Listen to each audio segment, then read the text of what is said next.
All right, time for something heavy. Cosmo Macero of O'Neill and Associates is here. He's a guy who wonders what happens to that John Edwards sex tape now that there's been a mistrial. Now streaming on Netflix, I believe, $8 a month. I don't believe it is. No, Peter Kadges of the Boston Phoenix, a man whose son is here to watch the program. So hello, Peter. I'm going to be well behaved. No today. more conversations about the John Edwards tape. Correct. Let's start with this gentleman. Obviously, we'll talk politics. Wisconsin recall election is finally here today.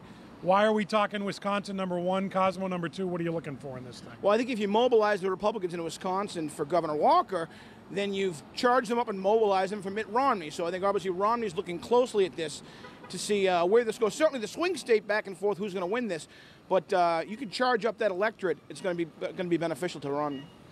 My takeaway from this is Scott Walker for Governor Walker for vice president.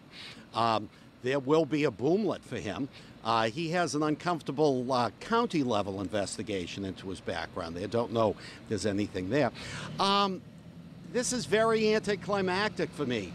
A whole lot of huffing and puffing for not much change. It looks like that Walker's going to squeak through by a few less percentage points than he won in the first place.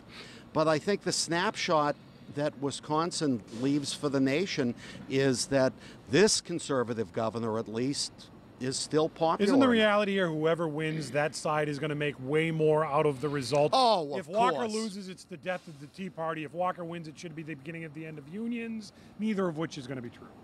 No, I think you're right. I actually like Peter's point. Plan B, exit ramp to national ticket, and he still has his organization in Wisconsin, and that can also be helpful to Romney. But I think obviously the guy wants to remain to be governor. The controversy that he stirred up really charged up the union movement nationally, and we're going to see what happens. All right, let's go a little bit more local now, but sort of national.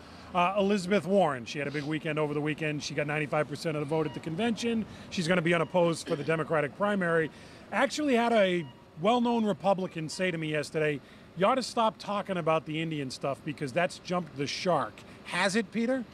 I think so. I think we in the media have been far more obsessed with this than the average voter. Look, the average voter's not paying that much attention and won't until Labor Day.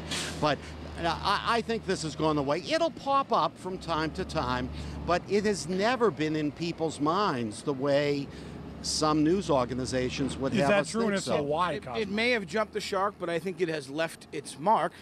And I think we'll see and hear about this during the campaign. Look, matters of honesty and truthfulness, I think, are always relevant to a candidate.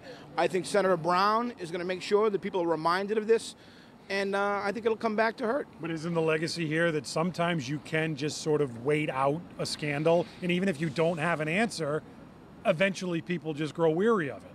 Well, I think you can wait it out, but again, if it's left its mark, and if it becomes a close race, and if it's a close race, it can be the thing that puts you over the edge.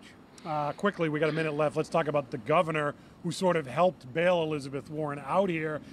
You could argue very easily the governor had a very good week, and what the governor wanted to happen last week happened on all fronts Democrat, that is, in Massachusetts. Yeah, leg breaking and arm twisting at the convention notwithstanding, the governor wants what he wants and he gets what he wants. That's political power, you know. He illustrated the power he has. Good week for the governor. And he told us, looked right in the camera and said, on behalf of the people of the Commonwealth, we're tired of this.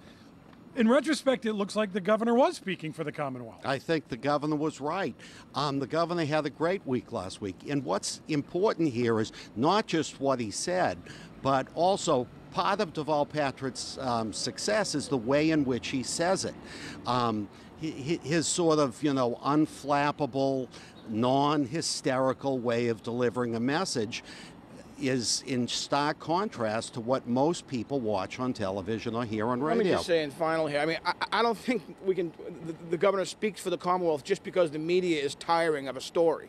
I mean, the reality is people are impacted by this. People have their own views about this Warren thing, and we'll see what happens in the election. He certainly spoke for the party, or at least told them what to do when they did it. That's for sure. So a couple of big wins for him, no question. Peter Kadges of the Phoenix, Cosmo Macero of O'Neill and Associates. They are the heavy hitters. The Fox 25 News at 8 starts right now.